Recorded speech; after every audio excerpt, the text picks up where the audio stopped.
I believe that a really good way to understand a culture is through its gardens. This is an extraordinary journey to visit 80 inspiring gardens from all over the world. Some are very well known, like the Taj Mahal or the Alhambra.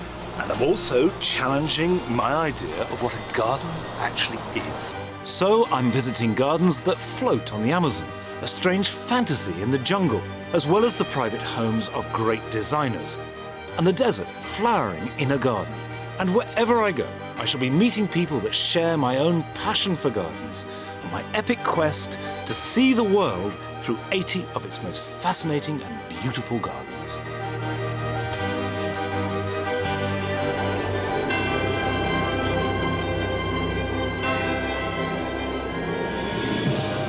This week, on my journey to explore the world through its gardens, I'm visiting the place where, for us in Britain at least, it all began.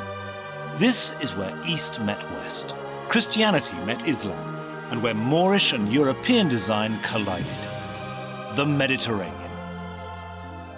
This is the cradle of Western civilization, and certainly where the most enduring influences on all our modern gardens have evolved. My journey begins with the gardens of the Italian Renaissance and of the Roman Empire that inspired it. Crossing the Mediterranean, I will visit Islamic gardens in Morocco, before going north over the Straits of Gibraltar to Spain, where these two great cultures coexisted, and where I will visit one of the truly great gardens of the world.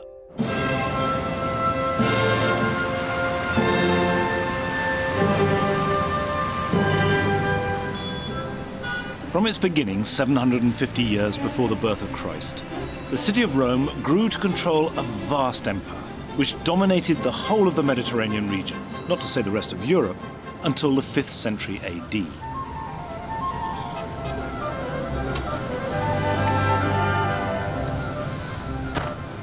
But my first two gardens are to be found in the nearby resort town of Tivoli. Tivoli is just an hour's drive outside Rome and a day's journey by horse. And since classical times, this is where those wealthy enough to do so have chosen to have their holiday homes. This is where they retreated from the hustle and bustle of Rome. The climate's much kinder, the air is very sweet, and also it has an exceptionally good water supply.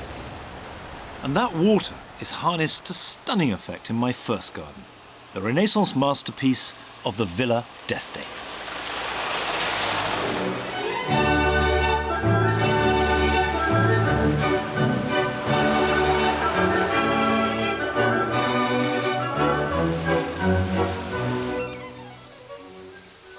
This may seem like an insignificant side street, but it is in fact the main road from Rome. And the garden was designed to be visited starting from here, the bottom. Now, unfortunately, the modern visitor isn't allowed to come through here, but we've got permission, so I'll take you through. The first thing that you notice when you come in is the sound of water, and that is a distinct clue of what's to come. But in general, this entrance doesn't give much away. It's beautiful, it's quite grand, but it is deliberately understated. However, there is this big axis running down with a dramatic fountain at the end.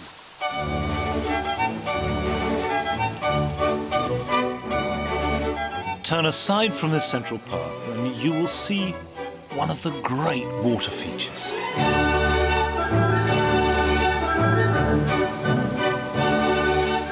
And another. Water is the main theme of Villa d'Este, and it is everywhere in the garden. The garden was built in the 16th century as a summer palace for Cardinal Ippolito d'Este, and its 8 acres are the most perfect example of a high Renaissance garden. In order to really understand this high Renaissance garden, you need to go back to a book published in 1485 by a man called Alberti called The Books of Architecture. It did two things. One, it explained the rules of Roman and Greek design, which was so influential. And two, it made this statement. Everything that nature produces is regulated by the law of harmony, and her chief concern is that everything should be perfect. Now, this was incredibly liberating because instead of seeing nature as a hostile force that you had to protect yourself against, you could embrace it and use that harmony and that balance as an expression. And that is revealed in this garden everywhere. And above all, it allows that one element that you see in this garden, which is control. Ippolito d'Este, the son of Lucretia Borgia and a bishop from the age of 2, was one of the wealthiest and most ambitious men of his age. Between 1550 and 1565, Piero Ligorio, the papal architect, was hired to design and oversee the construction of his gardens. Ligorio plundered the ruins of nearby Hadrian's villa and employed the best artists and craftsmen that money could buy. The garden was and is a combination of allegory, learning, history and design, and was intended to impress every visitor with its magnificence.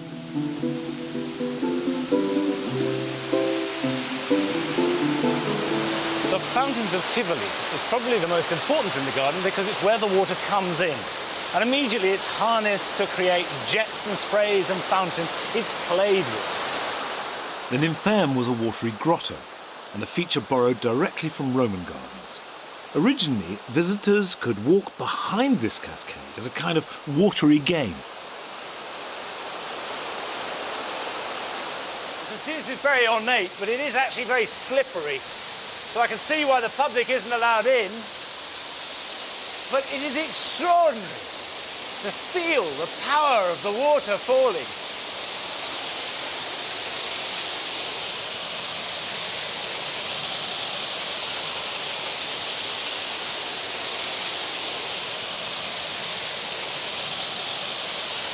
And the people watching us filming can have no idea of the intensity and power of this water that's coursing through the veins of this garden. The garden is an extraordinary feat of hydraulic pyrotechnics, and I asked the garden's technical assistant how it all worked. Does it need pumps to make it work, or how is it fed? There are no pumps in this garden, as every fountain is gravity fed. They all function at the same time, and the water flows at about 500 liters per second. This hydraulic system is still the original one, and although some repairs have been made in the past, every single part is faithful to the original. The hundreds of water features are all fed by the local river and controlled by 300 sluice gates. Francesco shows me how this wheel can turn off the enormous fountain of the organ on the lower terrace. Okay. Ready? Is it stiff? Ah, prova. Come no? Right, okay.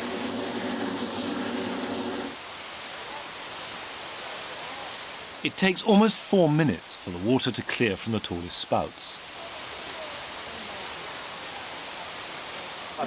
And just as long to get it going again. While most of the fountains were intended to impress, one was designed as a Renaissance joke. The Fountain of the Owl soaks onlookers when they inadvertently tread upon a hidden button on the ground.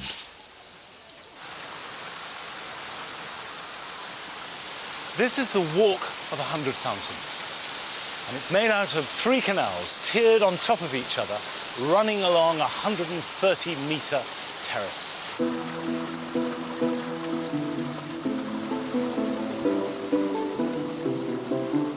This is not just a horticultural masterpiece.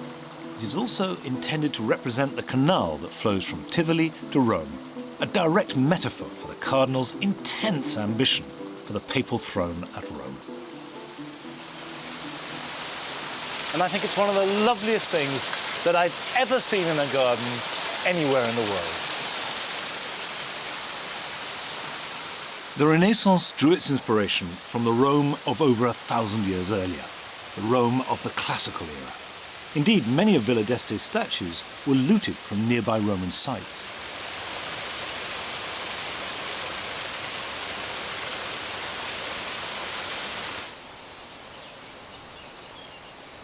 The visitor finally arrives at the top of the garden, a little weary and certainly overcome with the splendour and the power expressed through this garden. You then turn to look over it, and what you see is not just the garden, but the landscape stretching as far as the eye can see. And you realize the man that has made this has control over the whole lot. This garden is all about power. But it's worth remembering that the man who made it, Cardinal d'Este, never attained the power that he craved. He never became Pope. But what he did do was leave a legacy through his garden that has endured for centuries.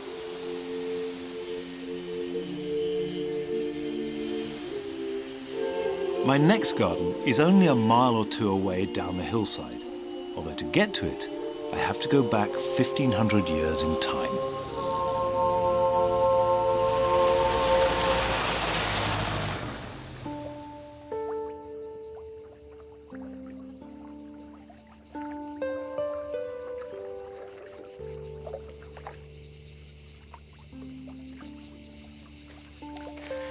Villa Adriana, or Hadrian's Villa, was built in the beginning of the 2nd century by the Emperor Hadrian, when the Roman Empire was at its absolute peak.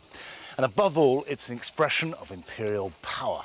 It's also a marvellous example of classical design that's gone on to influence gardens and buildings right to the present day.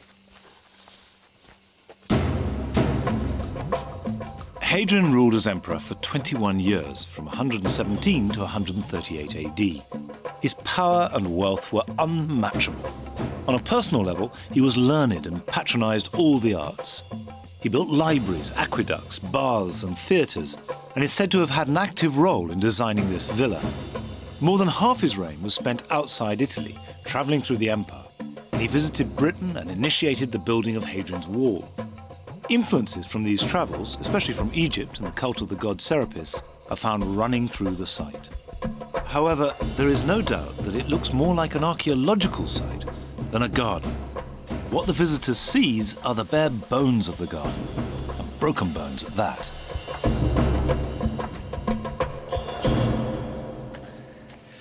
I confess that I'm having trouble grasping the enormity of the site.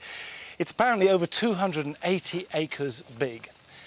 And not all of it has been excavated, but what there is just massive.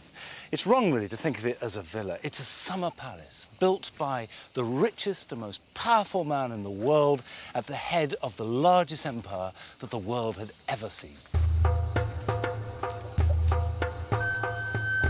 And Hadrian drew on all the immense practicality and expertise that made the Roman Empire so remorselessly efficient when he made the palace. A complicated hydraulic system was set up to create this Serapeum, which was a temple dedicated to the Greco-Egyptian god of the underworld, Serapis, and would have provided a liquid firework display, which must have resembled the Nymphaeum, which it directly inspired at Villa d'Este. Water would gush out of the sides and swirl around the diners' feet, and then, best of all, another curtain would fall in front of these columns. Now, this incredibly sophisticated use of hydroengineering set a pattern that the Arabs picked up on 500 years later and Renaissance gardens used 1,500 years later. But none of them ever surpassed it in technique or mastery. Another common feature which the Romans adopted from the Greeks was the peristyle garden, which always featured a building wrapping itself around an inner courtyard, usually with a pool in the centre, and a covered, colonnaded walkway around that. The Piccali at Hadrian's Villa was originally just such a garden.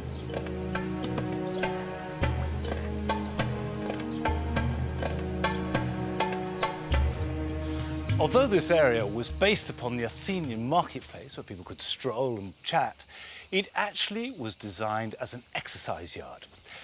All around it was this enormous high wall, which was covered over, and then there were columns marked by the bay trees. And in the 18th century, they discovered an inscription which said it was exactly 429 metres around. Multiplied by 7 gave you 2 Roman miles, which was the perfect amount of exercise as decreed by Roman doctors. So you get an insight into the Roman mind. Amidst the splendour of the palace is this ruthless practicality. With its integration of interior and exterior spaces, architecture, the use of water, and of classical mythology and symbolism in buildings and statues, Hadrian's villa provided a model for Renaissance gardens that drew heavily upon ancient Rome for its sources and influences. But after the fall of the Roman Empire, Villa Adriana was left to crumble as Europe descended into the Dark Ages and it was plundered down the centuries for its statues and stones. But even though it's a ruin now, there is a lingering essence that transforms it into an unlikely but truly magical garden. Before I leave Tivoli and its two huge, magnificent gardens, I've noticed what look like allotments at the bottom of the hill. I can't resist a quick detour to visit them.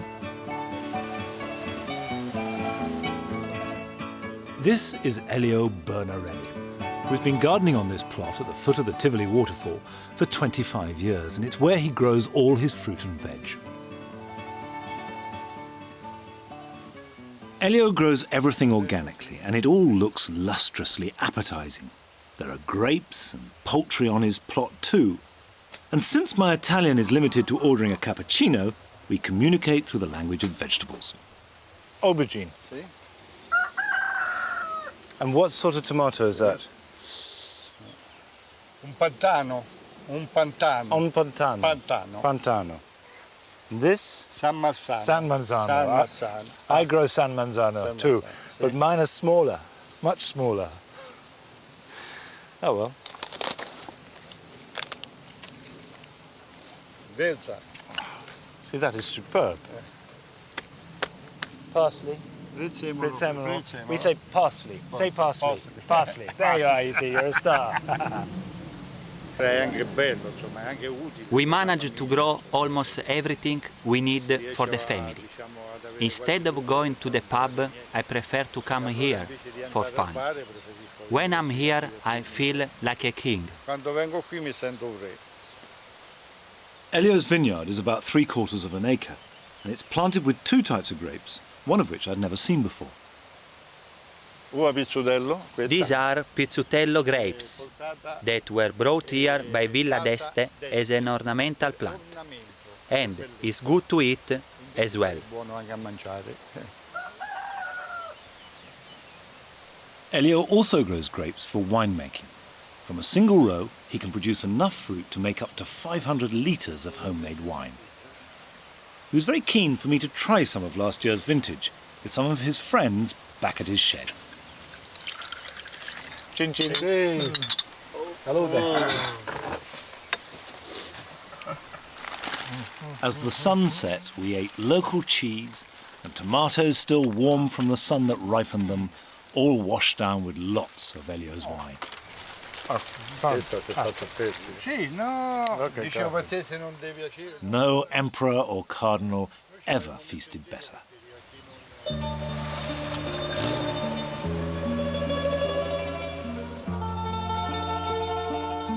The next day, I drive on up to Bagnaia, an impossibly picturesque medieval town north of Rome. On a bright summer's day, the streets are flawlessly beautiful and decked with carefully tended flowers. And although it's tempting to spend the day mooching about, I am visiting for a specific reason. I'm here in Bagnaia for my next garden. Not just because it is exquisitely beautiful and worth the trip to Italy just to see this alone, but also because, for me, this is the perfect Renaissance garden.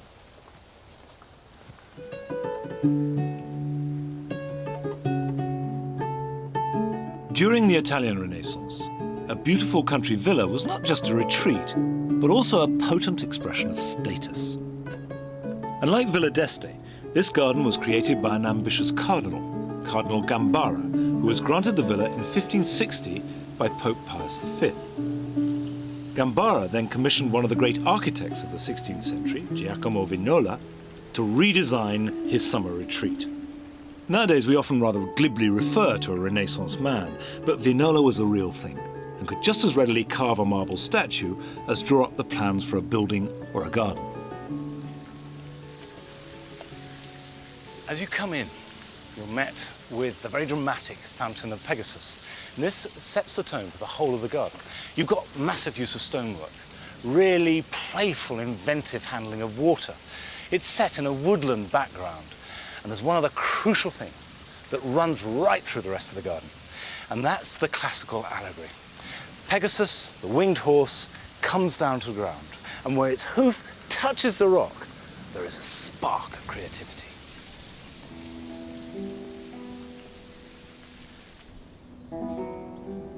Heading up the hill, you go through a wooded parkland where the public can stroll and play. This is the Bosco, an area that represents wild nature, albeit still carefully controlled.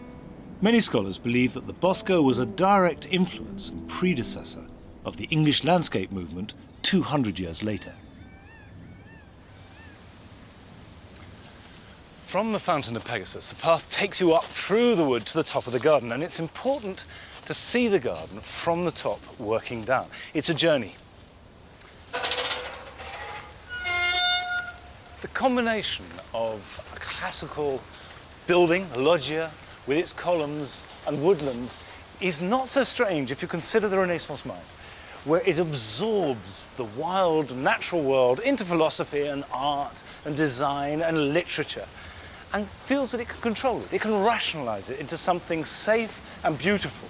Whereas if you think of Britain at that time, around about the time that Shakespeare was writing Midsummer Night's Dream, the wood is dangerous and magical and potentially really scary. But here, you go from woodland and using classical imagery and make a garden.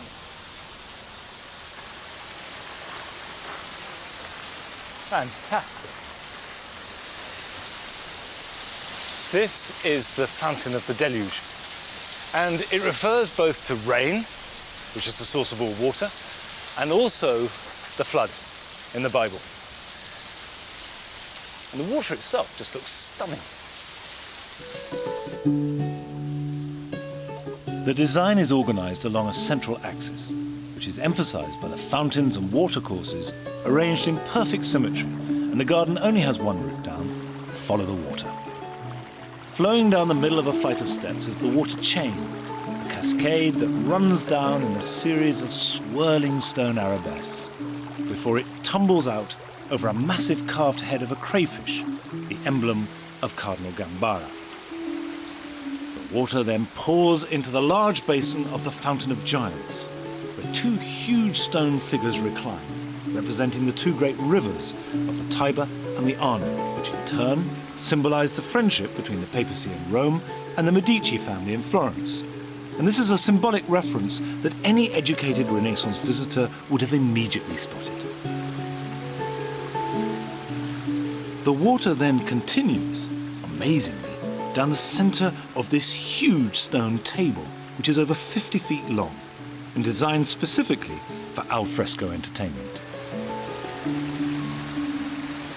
This dining table is the most fantastic object here in the whole garden. Over 50 foot long, could have had hundreds of guests here of the cardinal. And in the middle of it is this canal. And it's icy cold. Now this is a hot July afternoon here. It's a really warm day and yet it's cool water, and the wine could be kept cool in there. Dishes would float and keep cool on the water. And at the feet is another canal running, and that would give the air coolness and moisture, and you could nibble your toes in there if you so wished.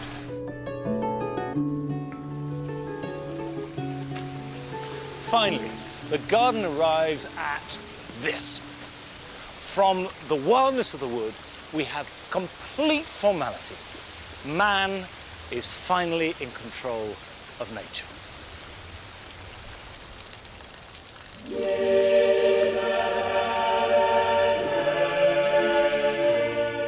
Vignola created an untroubled transition from the informality of the Bosco to the perfect geometry of the formal parterre, which consists of 16 squares of clipped box and yew with coloured gravel, centred around the final large fountain, the Fountain of the Moors, which is in the middle of a large square pool. This parterre might seem like many others that can be seen attached to grand buildings across Europe, but in fact it is amongst the first ever made, and is the balanced, harmonious culmination of the garden, with the town butting up to the wall at its edge, ready to receive the water now that the garden has finished with it. Villa Lante is a masterpiece. setting the tone for almost all that has followed in Northern European gardens, right up to the present day. But now it's time to leave it and continue my journey. From Italy, my next destination is Marrakesh in Morocco, to visit the gardens of another great Mediterranean civilization that has also had a fundamental influence on the way that we still garden in the Western world. In the foothills of the Atlas Mountains, and fully 100 miles from the coast, Marrakesh might seem an odd destination for an exploration of Mediterranean gardens. But Islam had a huge influence on the gardens of the rest of Europe, especially those of Spain. The city was founded in 1062 by the Almoravid dynasty that came from the Middle East to conquer the native Berbers. From its inception, Marrakesh was a city of gardens, and today, on the edge of the modern city, remains an immense orchard of nearly 1,000 acres, which can reasonably claim to be one of the oldest intact gardens of the world.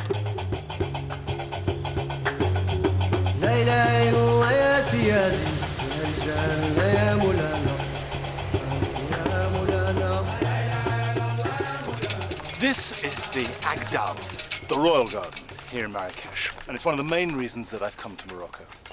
It's the oldest untouched Arab garden in the entire world, and it's immense, a huge garden.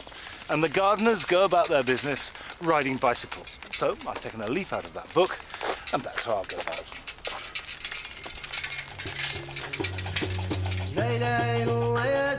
I've been given privileged access to explore the Aguedal, which is still owned by the King of Morocco.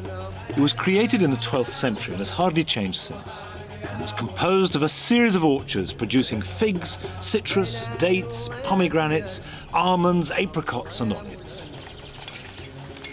First thing you see about this garden is it challenges your whole conception of what a garden is when a garden is a farm or a garden is a bit of landscape. But even that is trying to fit it into a sort of westernized slot. The fact is, this is a garden, so one has to get used to that idea. You have to abandon the European concept of what a garden should or should not be. Here, function has beauty. Water has intrinsic beauty, but even more so because it nurtures growth. Blossom is beautiful in itself, but also as the precursor of fruit. Everything in the garden has a usefulness that enhances its aesthetic attraction. These oranges, which will have been here in some form or other for 1,000 years, not the same trees, but definitely citrus here, will have flowers that smell fantastic as you pass, but they'll also be gathered to be used in cooking and also preparing your hands to wash before you eat. So this boundary between what's useful and what is simply delightful just doesn't exist. Whoops. To tell me the story of this garden, I wanted to speak to someone who is an expert on the gardening culture of Morocco's Islamic past. From Spain to India, from the Alhambra to the Taj Mahal, this is the oldest unrestored 12th century garden in existence. Of course, the garden has changed over time. Certainly, the trees and vegetation are different. You can't expect to have 8th or 9th century plants today. But it is interesting that the style, design and irrigation system are all original. Around the Aguedal is a very beautiful wall of peach-coloured mud that runs for almost 8 miles. This is typically Islamic, in that although fortified, it is modest and plain and doesn't hint at the richness of fruit and water within. Ah yes, water. For in the centre of the orchard is a vast expanse, the most valued element of all Islamic gardens, water. Mohammed, this is staggering. The lake has many functions. Primarily, it irrigates the garden's 500 hectares. Secondly, it provided drinking water from Marrakesh in the 12th century. The water was really clear then. But it was also used by the rulers' troops to learn how to swim. At that time, the Almohad Empire straddled Morocco and Andalusia, and the soldiers had to cross the Mediterranean Sea to get to Spain. So it would have been very dangerous not to know how to swim. The water for it, in this parched desert country, is brought in via subterranean canals from the Atlas Mountains, 15 miles away. These canals were made nearly 1,000 years ago and still work, unchanged, exactly as built. I think this is one of the great gardens of the world. It's partly because it blows apart my conceptions of what a garden should or could be. And that takes me into the heart of the Islamic and Arabic view of the world and gardens, and that's fascinating. Also because the engineering, the feat of just making it 1,000 years ago, is mind-boggling. And after 1,000 years, it's simply just beautiful.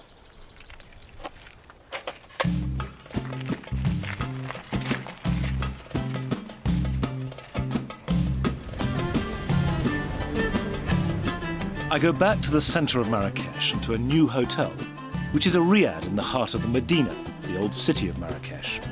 These can be a bit tricky to find, but many of the riads of the Medina still have a garden. What's fantastic about Marrakesh is that if your boundaries were really Calais and a few points south, you're suddenly confronted with real foreignness.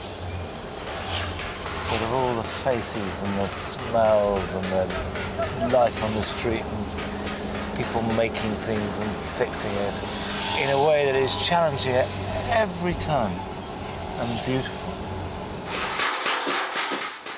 Then the streets get too narrow and my taxi can go no further, so my luggage and I continue on foot. I don't know where we're going. Welcome to Marrakesh.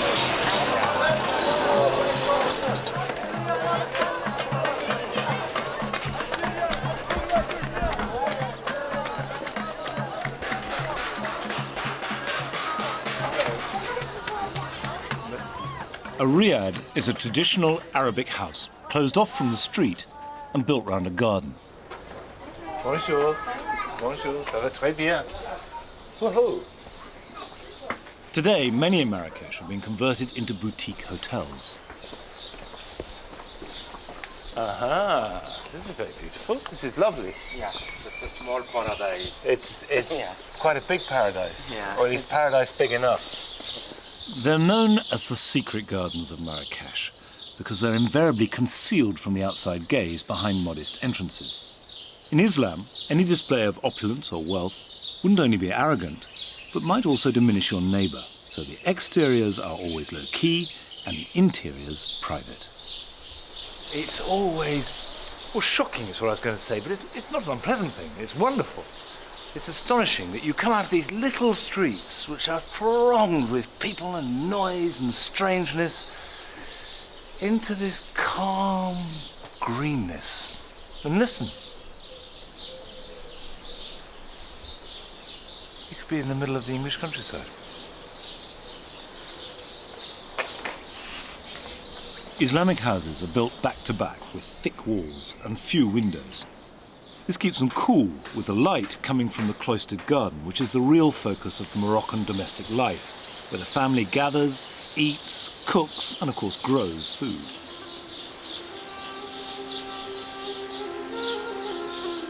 The courtyards are enclosed, but the roof provides a private space with a public view over the Medina.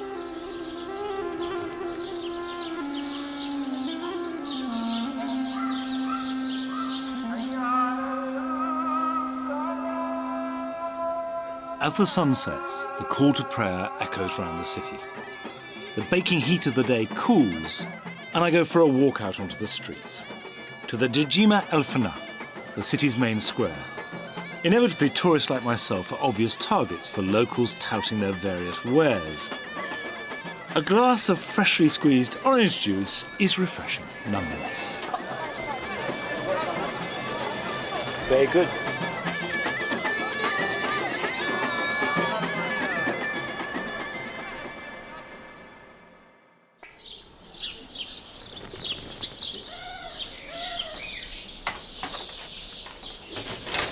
Next morning, I'm up and out bright and early.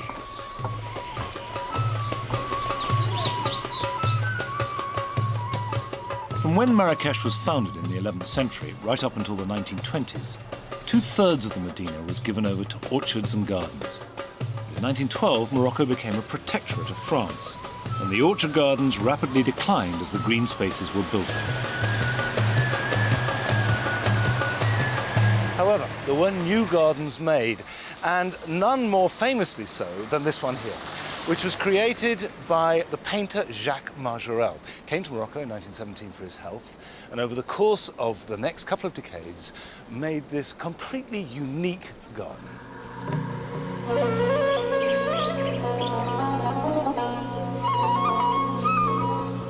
The Majorelle garden is a relic from the 1920s and 30s, when the French influence was at its peak in Marrakesh. Wealthy, liberal bohemians came to the city for its sun, culture, and frankly relaxed attitude to sexual behavior.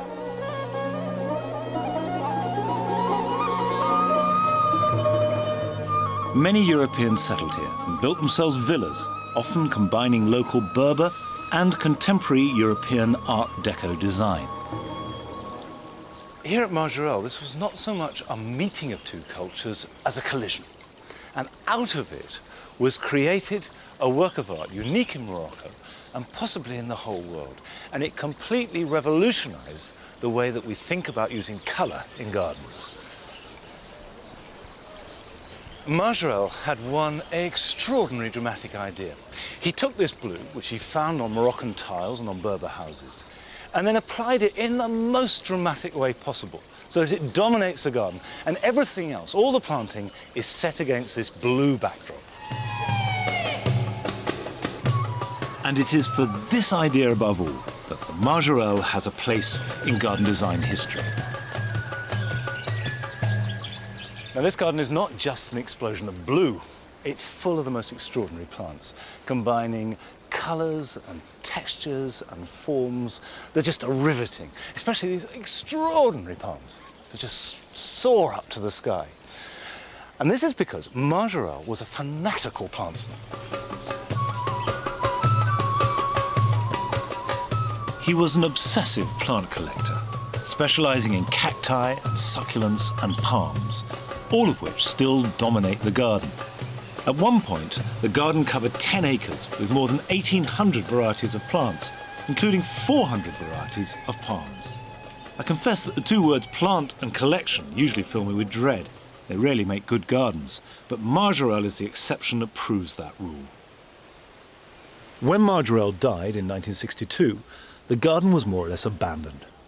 But in 1981, the French fashion designer Yves Saint Laurent and his partner Pierre Berger bought the garden and restored a good chunk of it to its original condition to immortalise Majorelle's creation. This is his masterpiece, and it has a painterly eye everywhere. Nothing's natural. Every detail is contrived, but it feels exactly right. It's time to leave Marrakesh and head for my next destination in southern Spain.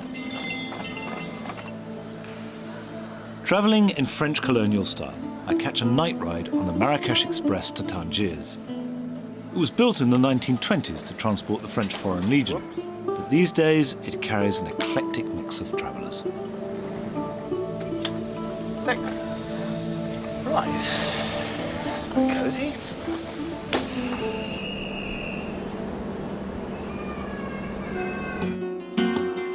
As I sleep, surprisingly soundly, the train takes me north to the port of Tangiers, where I'll cross the Mediterranean to Spain, heading first to Granada and the fabulous garden of the Alhambra.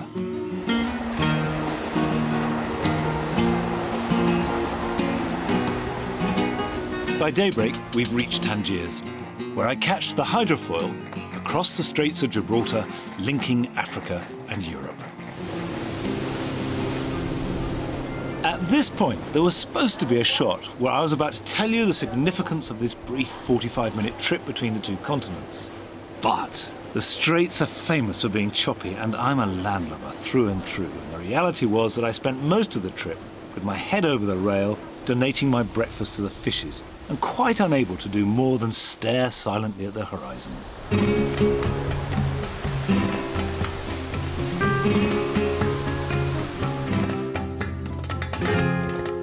The Moors, so called because they came from Mauritania, the name that the Romans gave to modern Morocco, took the same route that I've just endured and invaded Spain in 711, and the whole of Spain and modern Portugal was under Muslim rule by the 10th century. Islam dominated Spain for nearly 700 years, which is longer than Christianity has done since. It was a highly tolerant, civilized society where Muslim, Jewish and Christian communities peacefully coexisted, and gardens were an important part of the culture.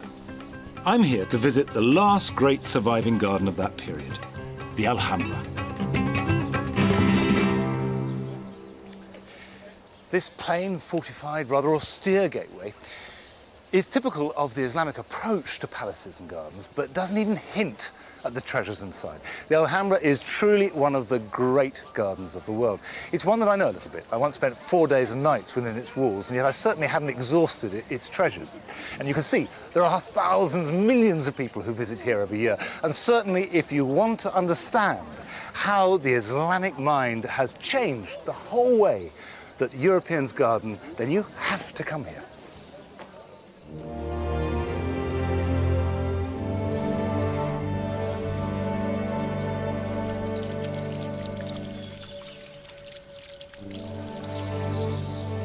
The Alhambra is the oldest extant Arabian palace garden in the world.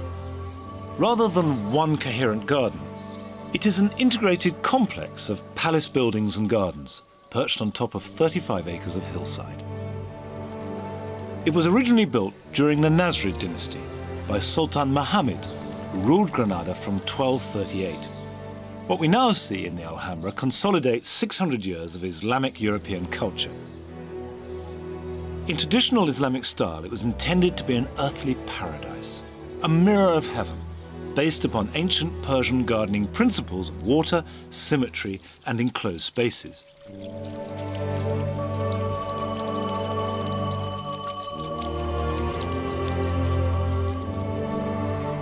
Water, either gently moving or in reflective pools, is always the core of any Islamic garden.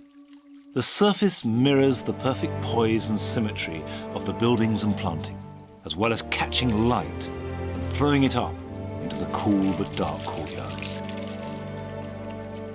Inside the dark buildings, the ornate richness is staggering.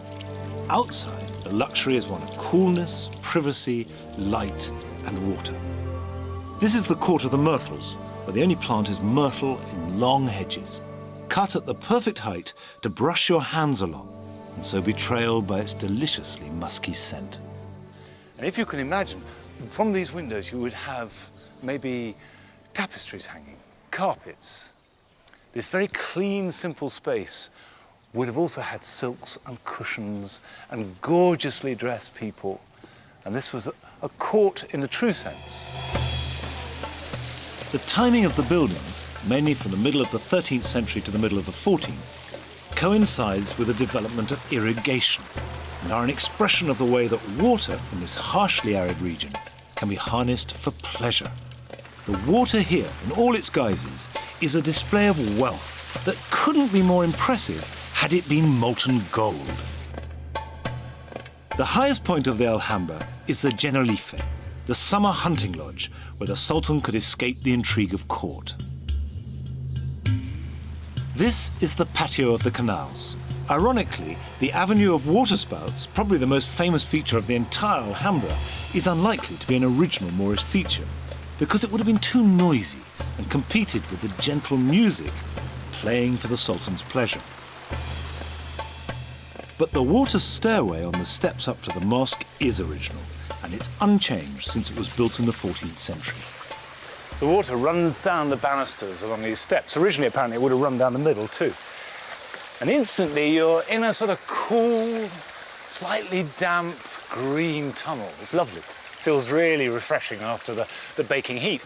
It actually had a more serious purpose, because these steps led to the oratory, and the idea was you wash yourself and prepare yourself before prayer. And it's so typical that you get this combination of the sacred and the sensuous, all in a garden.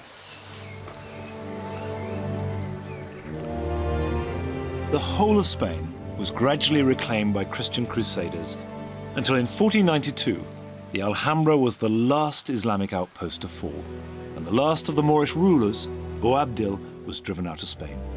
But it survives as a glorious monument to one of Europe's greatest and perhaps least appreciated cultural heritages. Another Spanish city, founded deep in Moorish culture, is Cordoba, 60 miles north of Granada.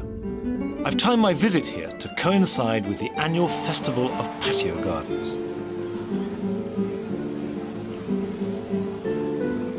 In 1236, Cordoba was recaptured by the Catholics. And the remaining Arab population fled to the Moorish stronghold of Granada, ruled from the Alhambra.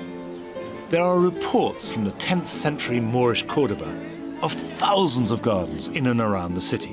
And there are still many there today. And the chief feature of them is that they are patio or courtyard gardens.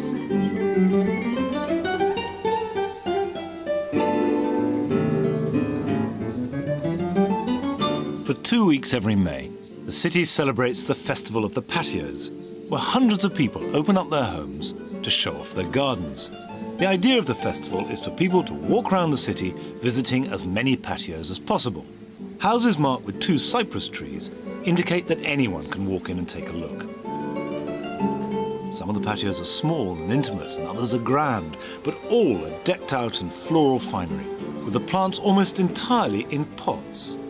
And in the sweltering heat, these need watering at least twice a day, and every patio has a well that supplies water for the plants, which is good enough to drink.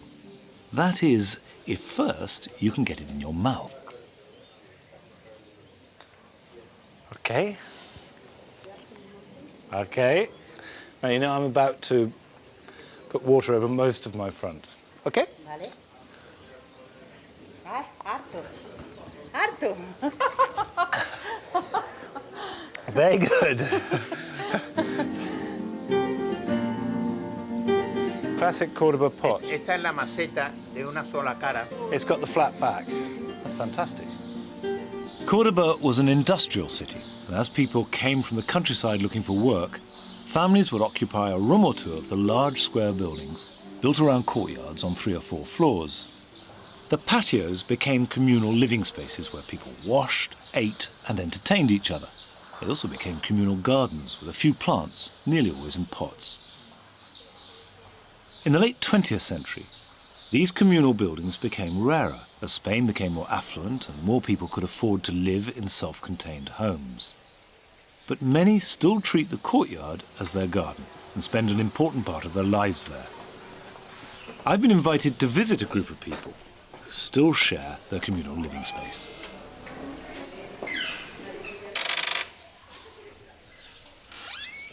Hello. Hello. Hello. Bien. Pasa, Kenny. Este es el patio nuestro. It's beautiful. It's extraordinary, and it's beautiful. ¿Es Fran?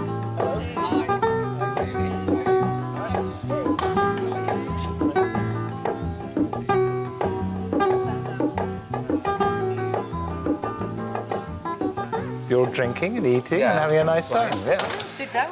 Okay, yeah, I'm very happy to join it. So who does the work? Who looks after it? Well, I think everybody.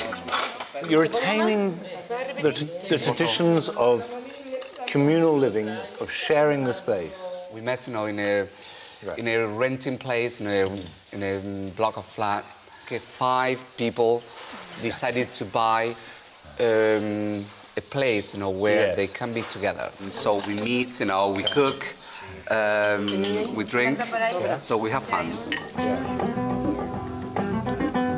Everyone looks after their own doorstep and their own bit of wall. But each year, they communally agree on a scheme to give the patio one cohesive design. How do you decide the sort of artistic decisions? I mean, for example, who decided to put that rose up the tree? You have to negotiate a little bit. Well, it works, doesn't it? And it's a very nice feeling sitting here. It feels like a good space to be in. We don't plan to make up, a paradise, but in the end, it is.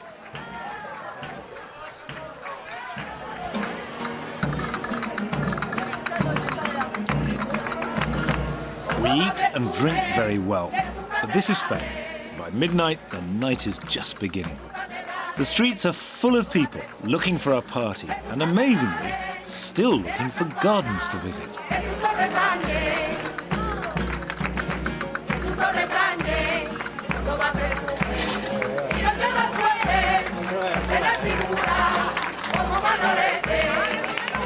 Having spent all day visiting patios here in Cordoba, I have no hesitation in thinking that they are one of the great gardens of the world. Gardens where people live and eat and work, and, as we've seen, where they party, and party really well.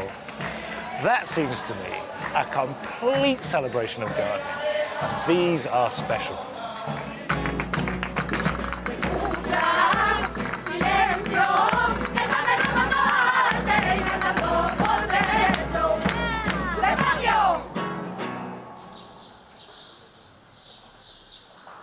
After a few hours' sleep, I'm up to catch the 8 o'clock train to Madrid. It's near the end of my journey, but for my last visit, I'm off to meet someone whose work I admire almost more than any other living garden designer. He's someone who seems to have distilled all the different strands of Mediterranean culture, classical through Islamic and modern Christian influences, into one coherent style, combining a feeling for landscape, gardens, spirituality and philosophy that I find thrilling. This is a new phase of the journey because we're off to see Mr. Carrancho. Now, Carrancho is, in my opinion, without doubt, one of the great garden designers. And we've got the opportunity to meet him in his own home. Now, for me, that's fantastic. I go as a fan. And I really want to find out how all this weight of history and cultural depth is reflected in his work in modern-day Spain.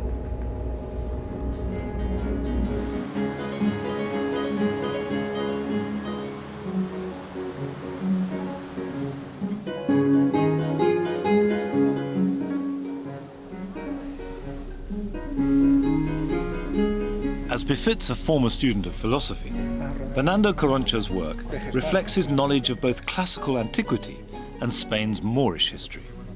He's fascinated by the deep relationship that man has with the landscape and has experimented with agricultural crops as materials for his gardens, like his spectacular wheat garden at Mas de les Voltes on Spain's Costa Brava, which brought him international recognition.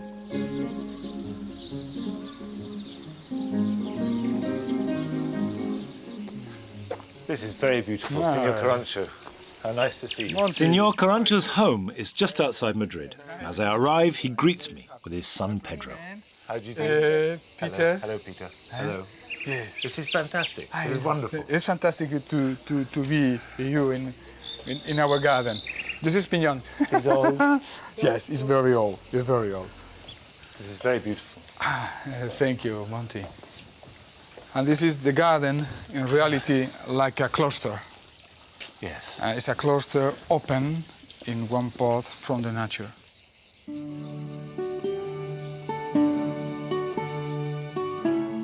Although completely modern, evidence of Spain's Islamic heritage is clear to see. The exterior of the house is almost windowless. It's warm, strong, but closed, balanced between modesty and privacy.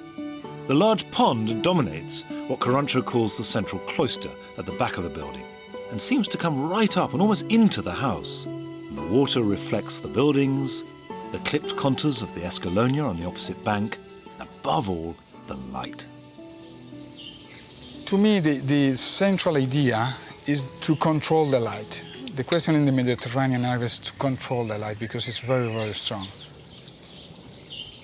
This is this idea of the box, produce the contrast between shadow and light, empty and full space, mineral and vegetable, and in the middle the water.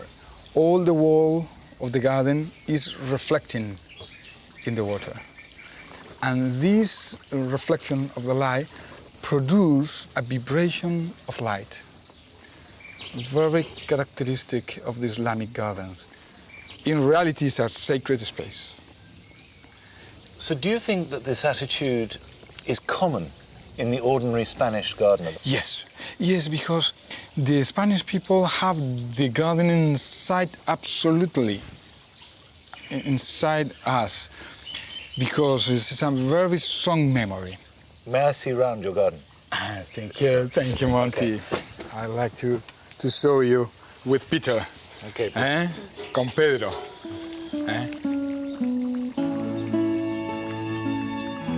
But Everything in Fernando Carancho's garden is very simple, strong and poised. The columns and colonnades reflect the classical orders that are so evident in Renaissance gardens, but there are none of the surface embellishments of Islamic art.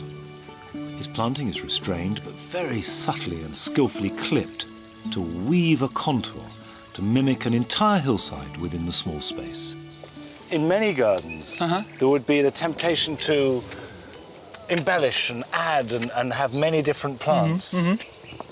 I like it to be simple, like a nature. The nature don't have a lot of things, and the majority of our gardens have 3-4 species of trees, 3 or more species of shrubs, 2-3 species of plants to climate.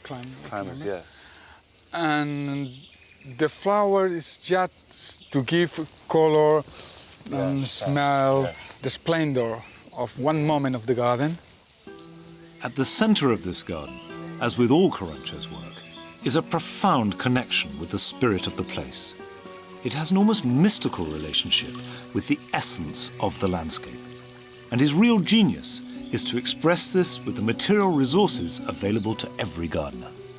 When you go in the stairs and you are in the high part of the garden, you arrive in this kiosk. Yes. And when you arrive in this kiosk, you discover the character and the landscape, and you are immediately out of you. Yes. This is really, it's like a little pilgrimage. I understand completely. You don't need to read a book to understand a garden. You are inside the garden. You are in the middle. And in this moment, you begin to be transformed.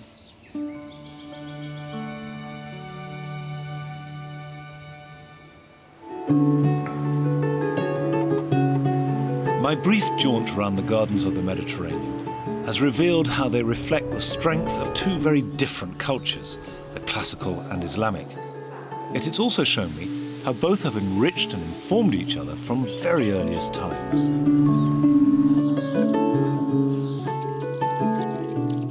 So it feels entirely fitting to finish here, in Fernando Carancho's thoroughly modern garden that synthesizes not just the physical, but the spiritual elements of both cultures.